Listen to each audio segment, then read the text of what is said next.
The main misconception in language learning is that you first have to learn the language so you can then speak the language. Unfortunately, this assumption is completely opposite. You don't speak a language, you don't learn a language so you can speak it, but rather you speak a language so you can learn it.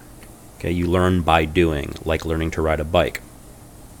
The problem is, though, how can you speak the language if you don't know the language, which is why everyone focuses on trying to learn the language.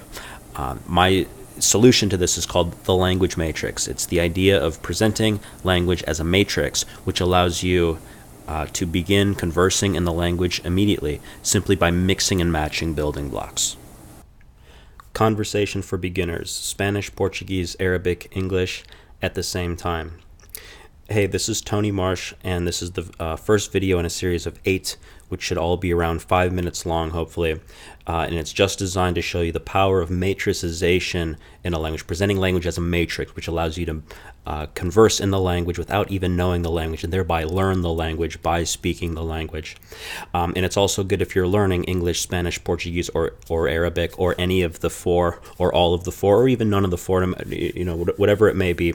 And this is it. So here we have a matrix. In fact, we have 4 matrices: an English one, a Spanish one, a Portuguese one, and an Arabic one. So the first building block that I'm going to lay down, and each is going to correspond. It's hello in English. In Spanish, that's hola. You probably know that. In Portuguese, if you're learning Portuguese, you say oi. And in Arabic, you say marhaban. And sometimes they put it as a 7 for the H. It's a breathy H. Okay, so if you want to begin a conversation, say hello, hola, oi, or marhaban. Okay, now the point is each one of these is one building block. My name is, and then you fill in the blank. Okay, so this is the first beginning of a tree shape, or the first sort of miniature matrix, right? Because you could say my name is Tony, John, Mary, Sally, so on and so forth. So you fill in the blank. My name is Tony. In Spanish, you say me llamo, and then blank. So me llamo Tony. Quick tip: I wouldn't worry about what that technically. I wouldn't break this down and go, oh, what is? Basically, all you need to know is that when you push this button, something happens, and what happens is you're saying what your name is, and so that's the way I would think of it. So, hola, me llamo Tony. Hoy, o meu nome, which means my name, is such and such. Okay, so o meu nome é Tony. In Arabic, you say ismi, and again, there's some way to break it down, some explanation, but I wouldn't worry about it. I would just add this to your control panel of buttons. When you push this button, you're saying what your name is. Okay, so for hello, my name is Tony. Hola, me llamo Tony. Hoy, o meu nome é Tony. Marhaban, ismi Tony. All right, still got a couple minutes. I'm from such and such place. Fill in the blank. I'm from Chicago. I'm from North Carolina. I'm from here. Soy de, same thing, I'm from. Soy de Chicago, for example. Okay, Portuguese, D is pronounced G, and you could take that as a miniature lesson, by the way, because if you see a DE in other places, you should assume that it's also pronounced G. So that's learning the language from the language. I'm from such and such. Sou de Chicago. And in Arabic, ana min, really I'm from, so on and so forth. So, marhaban, ismi Tony, ana min Chicago. Hola, me llamo Tony, soy de Chicago. Hello, my name is Tony, I'm from Chicago. Hoy, o meu nome é Tony, sou de Chicago. And look, if you say, are you from here, such and such, question mark, are you from, and you could make any question. Are you from Chicago? Are you from here? Are you from there? In Spanish, eres de such and such place.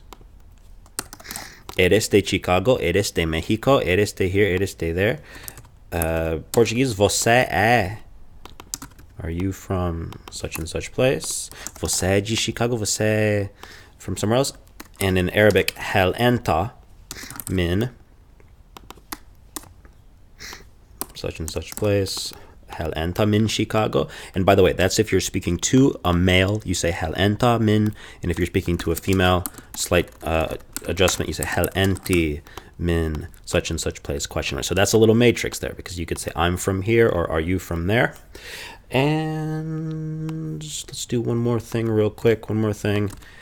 I speak is a nice verb. I speak such and such. I speak English. I speak Spanish. Whatever you want to say. Spanish, hablo. Hablo such and such. Hablo español.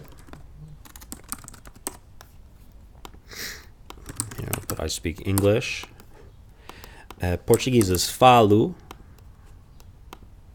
You can say falo.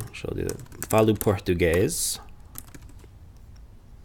And in Arabic, you say أتكلم. Say أتكلم عربي. Right?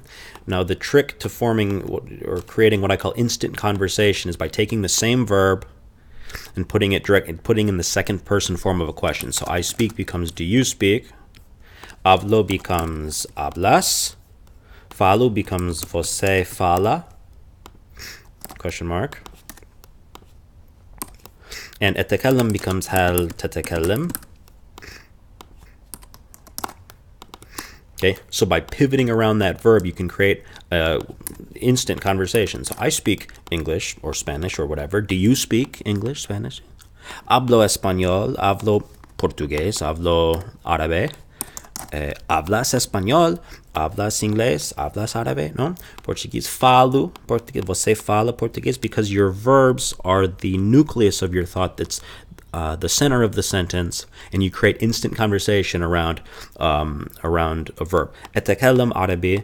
هل تتكلم عربي? Okay, this was introduce yourself in 4 languages, and there's going to be another video. There's going to be 8 videos total, which are meant to show you again the power of matricizing language and to teach you some either English, Spanish, Portuguese, or Arabic. So thanks for watching, and see you